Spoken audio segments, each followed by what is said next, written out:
I think we're so much further along than any slow start we've had. You know, you've played, you know, top 10 teams in the league, and you know, you have games that we should have won. We feel like we should have won them, and we didn't. So that resonates the loudest. That's what you remember the most. But amongst sort of that discomfort, like you go back and you watch the tape, and whether it's the large majority of a Boston game, the large majority of a Wizards game, the large majority of a Houston game, you know, against elite top 10 NBA teams, there's lots to be excited about. Is there anything else you discovered with a little bit of space between the end of the game against Houston the other night? What were some of the major takeaways from that? I mean, it's just like the responsibility we all have. We have Joel Embiid. And, you know, how he and we handle that skill set is a responsibility on both of our parts. And so growing Joe where he's comfortable and he hasn't played much basketball, and we don't put him in positions that he'll turn it over, and that he's got proper spacing, that he can have his outlets around him. I lived this life deep with Duncan. For 12 years, it was like an advanced course on post spacing and the multiple ways that teams would guard him. And you saw it intimately over like game sevens, different, you know, evolutions of series, different cat and mouse things that teams would do. And so I feel excited to grow the responsibility of getting him the ball, and then like what's he doing and what are we doing around that. I think that we learned last year that we improved dramatically on walking games down, closing games out. You know, right now we could have done a better job doing that. We didn't. We will learn from that. And remember what we did in January last year with all of the close games that we were in. We won, I think it was 70% of the close games, and so growing that part of our evolution is on my mind. Talking about that, Coach, what was the main thing you wanted them to learn when looking, I guess, at the film of the last few minutes of the game? Well, see, two things. It's a good question. We go through, these are the defensive mistakes. And by and large, you know, holding Houston to the point volume that we did was a pretty good effort. And these are the last, like, 5 possessions of offense. You know, what should we have done? What could we have done better? And taking that mindset and closing games out. How could we have closed it out better? All of us, led by me, you invariably go to the end of the game and, like, zoom in there. And, you know, there's lots going on in periods 1 through 4, you know, 1 through 4, short of like the last 2 minutes, that also have value. But really the message and the mindset today was closing out a game. With Ben, obviously it was a good first week, but what are the things what are the things you're looking for from him going forward? Really grabbing the team. You know, when it's a broken play or when it's a missed basket, him having the command on the team. He's the point guard to own that responsibility, and me helping him. I'm always going back to where you know I said his development path will most be helpful to him and us is his finishing and his ability to make a free throw. And so what are you doing as you drive? You know, body ball. Could he have dunked it when Capella blocked it? All those types of things. But his finishing and his free throw and continuing to grow the mindset. It's one thing for a coach to anoint you, you're a point guard. It's another thing to like own that responsibility and own the characteristics that truly come with that position. And he's getting there, and he will get there because he's got a poise. We all see the poise he has quite remarkably at this stage. He's not flustered by the moment. But I hope to grow those parts of his game and those parts of his leadership. So you've seen some of that already? Completely. Like, and there's 1 or 2 dry possessions. Like, if we both could have done it again, you know, like you'd like to do it again. I've learned that oftentimes, like, burning timeouts and disrupting sort of the flow, lots of times, most times, and analytics confirm this, it's not the smart thing to do. And so, you know, it gives them a chance to put their best defensive team on the floor. We had both my best offensive and defensive team on the floor. TJ is a legitimate discussion we can have or not have, but I like what we had on the floor. And so in those games where it's not orchestrated by a coach, you know, how do we grow you? If you had to do it again, what would you do?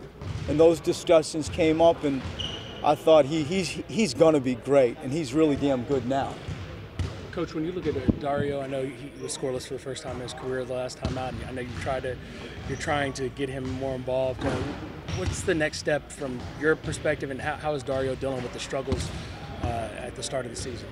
I think that he doesn't sort of wear that on his face or his work ethic. Like, he comes out and he's a machine. He really is so European to me. He just like bangs out good days way more than he doesn't. He loves basketball, and so I don't see any, decline in his spirit or his energy. What I see is, like, the other night was such an outlier where there was so much switching, and switching helped us in that game. That at times that doesn't favor him with some of those guys, Gordon and Harden, driving Dario Saric is not really at times that wise for me to put him in that position. So that game to me was more of an outlier. I think at times he's also trying to juggle, the 4 spot and the intellect now of a 5. When we get in foul trouble and other circumstances, I like playing him at some 5 because he can pull people out. The knowledge base of what that means from a structural standpoint and a play call standpoint, it's a different position. And sometimes I think that weighs on his mind too much where he's not playing as free. Do you feel like your rotation last time is what you're probably looking to utilize in terms of Markel's absence, with TJ getting more minutes, and I know Justin Anderson got the lion's share, some more time without TLC on the floor? Yes. And it's always a decision at the end of the game. I zoom in on Jared Bayless mostly. I think the other people are always kind of established. And Jared's done well. Jared's had a hell of a start to the year where he's guarded 4 NBA All-Stars, I think, in this first, if I got that right, in his first 4 games, like, you got so-and-so. And so, do you go with Jared, or does Dario come into that mix and Cove slides over to a 3, or does TJ come in and be the 1 and Ben bumps over to a 4? Or does Jared hold his spot? And so that there's always the decision to make as I assess end-of-game situation there. With Anderson, he made some shots the last game, but what else have you seen from him? What do you like about what he brings to the fold? I mean, I think he's got a real sort of, there's a cocky side, there's a physical side that I like. There's a toughness side that I like. He's different than our other wings. And, him making shots and him having that toughness are 2 pretty important qualities. Did he kind of go about this offseason in a way that was like, what, kind of a fresh situation, I want to stand out to a coaching staff? Did you feel that, him trying to get acclimated a little bit I think more? it was appropriate fear, and it's what he should have had. Like, I don't tell any of these guys different. You have the same conversation with Nick and Luwawu and Furkan and Anderson. It's somebody's coming in and claiming their chunk of the gym. They're going to draw their line in the sand, and like, this is who I am, and this is not times really to make friends. He's a great teammate, but all these guys were told the same thing on April the 14th, the day our season ended. And I think that they all delivered. I got no problem with any of their bodies, their attitude, their work ethic. They busted their tail over the summer. It just has played out a little bit where, Justin the other night, for the physicality reasons of Embiid Mute and PJ Tucker, that was probably more of a natural pairing than, say, for Timmy. There are a bunch of big guys out there, and I thought Justin could maybe be best used in that situation. Last one, guys. Do you think that it's easy for you and for everybody else to forget that Joel has only played in 30-something games? It's not for me. I think it completely is for everybody else, and it completely is for him more than any of us. It's, we all say, save the day. Let's get Joe the ball, and everything's fine. It's not that.